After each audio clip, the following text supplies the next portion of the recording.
All right, and we are live. Welcome to Business Bites, everyone. I'm Khairy, your host, and I am super excited about our episode today. So, as you come on, as usual, say hello and say in the chat where you're coming from. I think I'm hearing an echo that I didn't hear before, but I think that's going to be fine. So, as you come on, just say hello in the chat, and in some cases, you might have to state your name or make sure that you accept StreamYard's terms at the top in the description so that we can see your name. All right. Hello. I can see you all jumping on.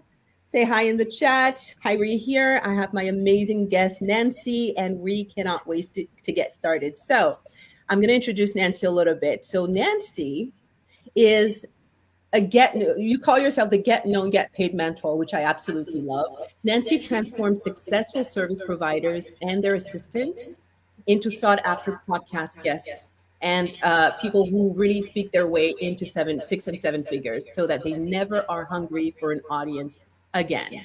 And best of all, they do this without hiring an expensive booking agency or letting the overwhelmed or technology take them out. All right. So I know that for some of you, this is typically the big issue when it comes to getting on podcasts and doing PR. She has an amazing PR background that we'll be talking about in a moment. And she's an Amazon #1 bestselling author of the book Bye Bye Boring Bio, which I love that title as well. She's a consistent content creator and she speaks up on 40 plus podcasts and virtual stages every single year. So this is amazing. Nancy, welcome. Thank you, Khairy. It's so good to be here. So glad to have you. I would love for you to tell us a little bit about your background, your PR background, because I remember when we talked about it, I thought that was phenomenal. So where do you come from?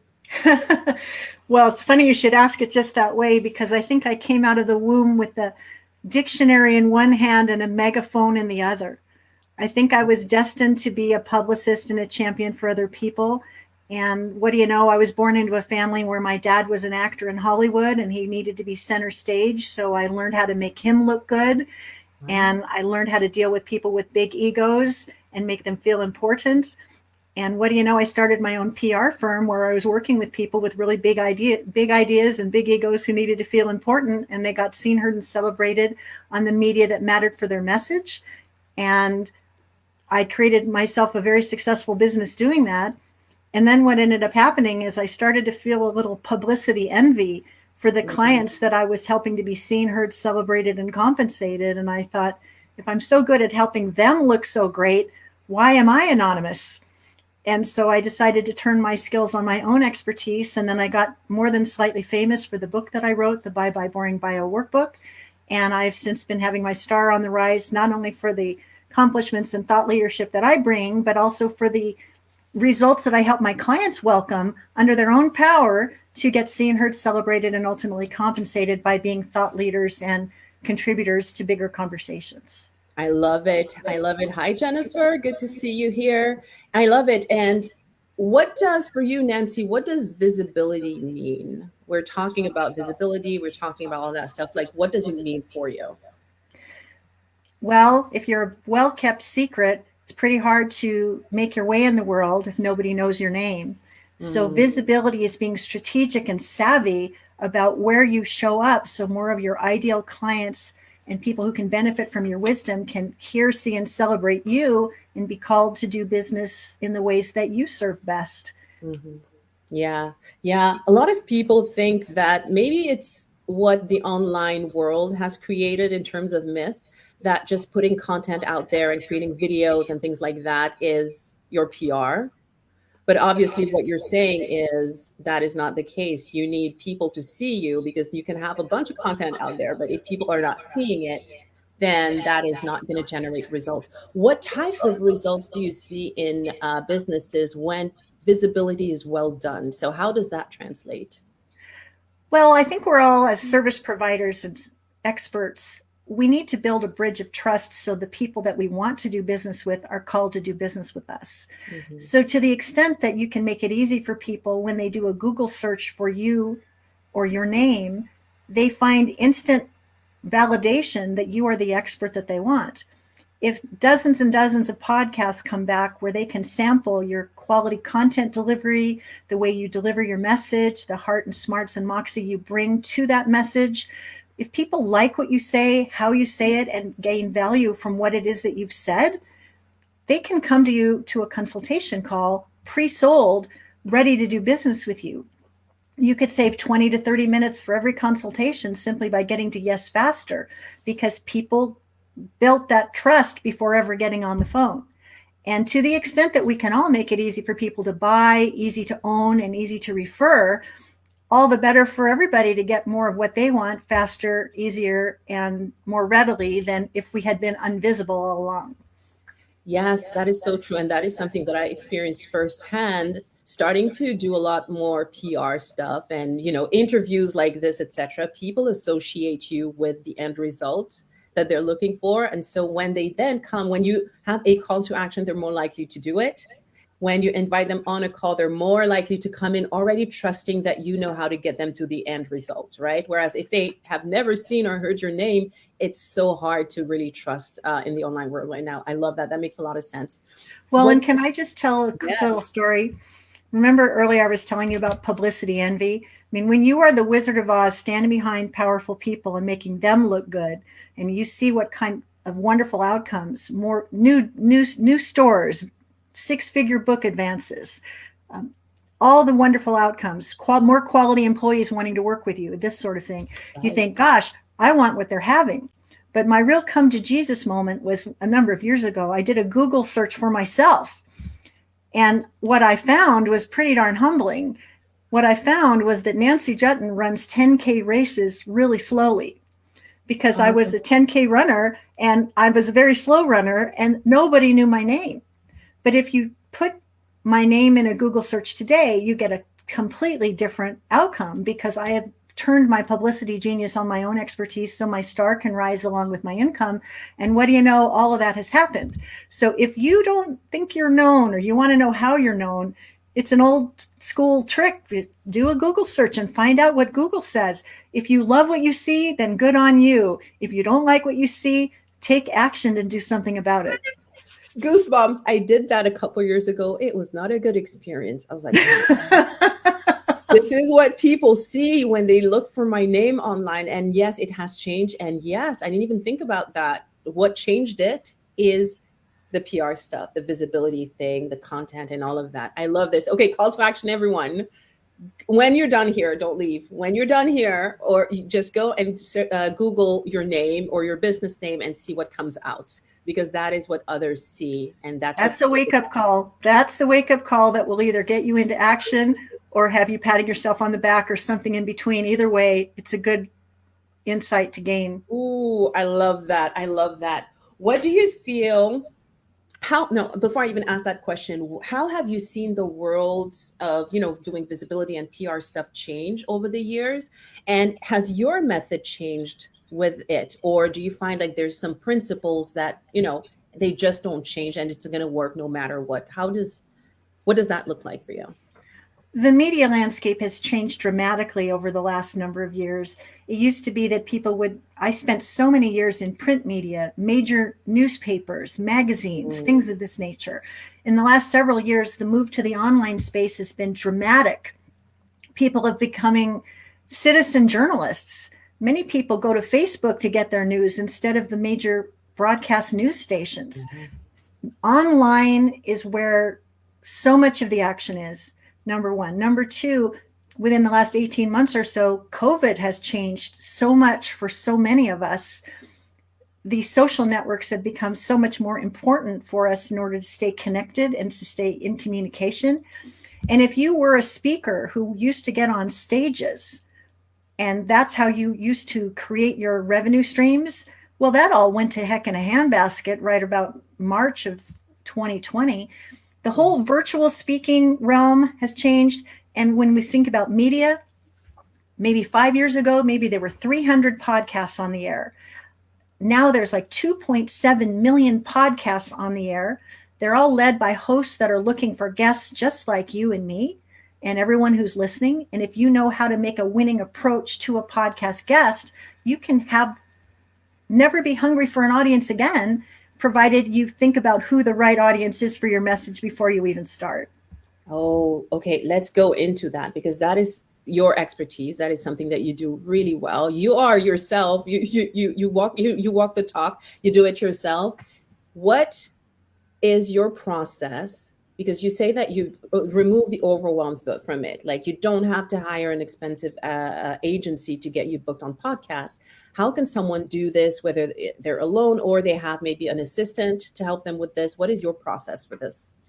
Well, I want to start with I have a 6P system. I'll walk you through it, and I'll give you a couple of juicy details so you get excited about how easy this can be. The first thing, and this is probably unexpected, but probably especially welcome for you, Khairy, since you're a mindset specialist, in addition to all the other roles that you play, is that you first have to deal with what's going on between your ears. And you have to decide that your work is worthy of a much wider audience and your business is worthy of sales beyond expectations.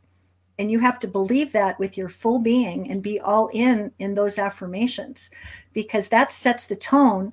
And it almost is as though it sets the reticular activating system alive, that opportunities are going to emerge right in front of your eyes. You want to prepare your office setup so you have a professional microphone and you have decent lighting so you can do the very best that God gave you to work with and convey it to an audience. You want to make sure that what people see reflects well on your brand and reputation. And then you want to prepare a media one sheet so that you are crystal clear about the value that you bring to a host, that what you want to talk about is clear, compelling, breaks through the clutter, and is provocative enough to get them to say yes. Okay. And you want to qualify yourself so that they know that you're the expert that they can't wait to book. When you get that level of clarity about who you are, what you want to talk about, why it's of value now more than ever. Is it timely, newsworthy, relevant, interesting, worth talking about now, trendworthy? Come forth with what the wow factor is instead of the blah, blah, blah. Really come forth with the goods, because then you are in a good position to start prioritizing where you might find placements. And would it surprise you to know that there are Facebook groups that you can join today that are podcast matchmaking sites where guests and hosts are connecting right this very minute, and you could be connecting with a host right this very minute too, and be able to respond in a winning way so that you are booked perhaps as early as tomorrow. Yes, those places exist, and you have to know for sure to be in there.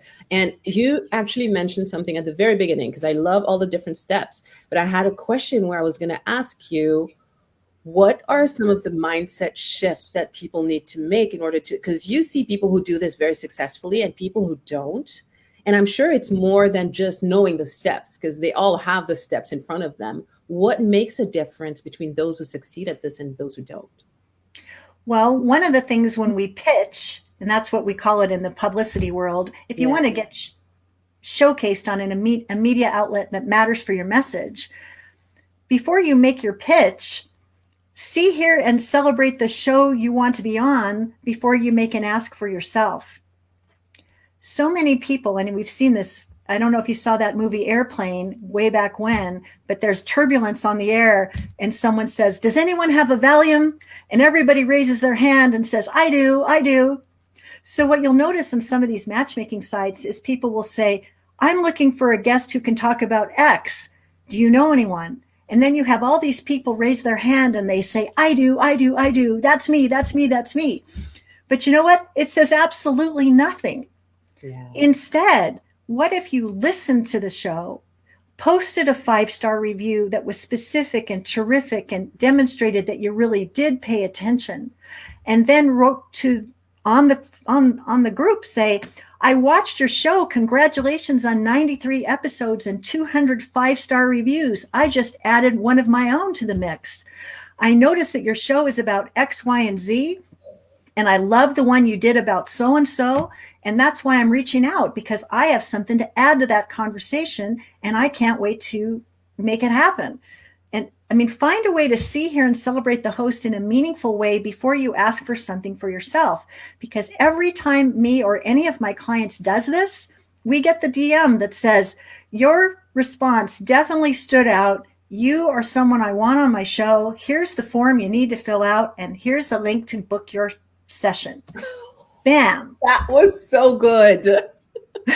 Thank you. That was so good. Okay, guys, once we're done with this, go rewind. I said rewind. We don't have tapes anymore, but go back and watch this piece again because that was amazing. And this is exactly what happens. It's true. I'm looking for a host. Everyone's like, me, I do that. Me, here's my link.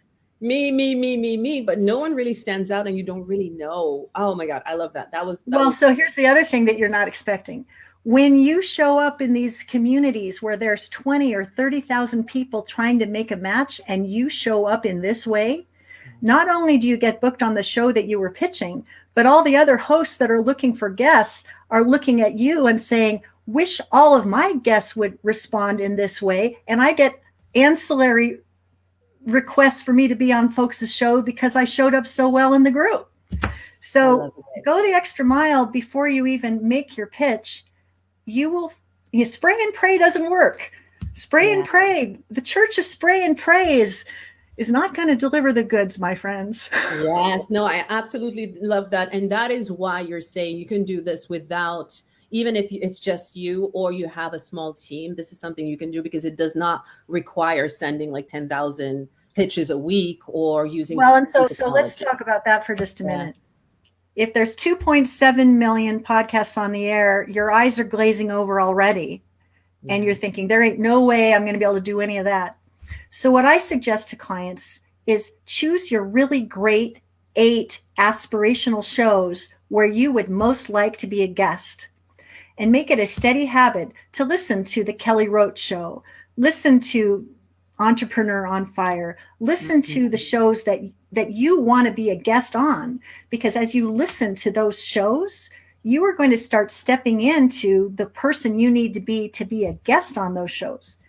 In the meantime, choose 8 really great low-hanging fruit shows that have at least 20 episodes on the books, that have some 5-star reviews, that includes one of yours. And also make sure when you listen that the vibe is right for you and your tribe.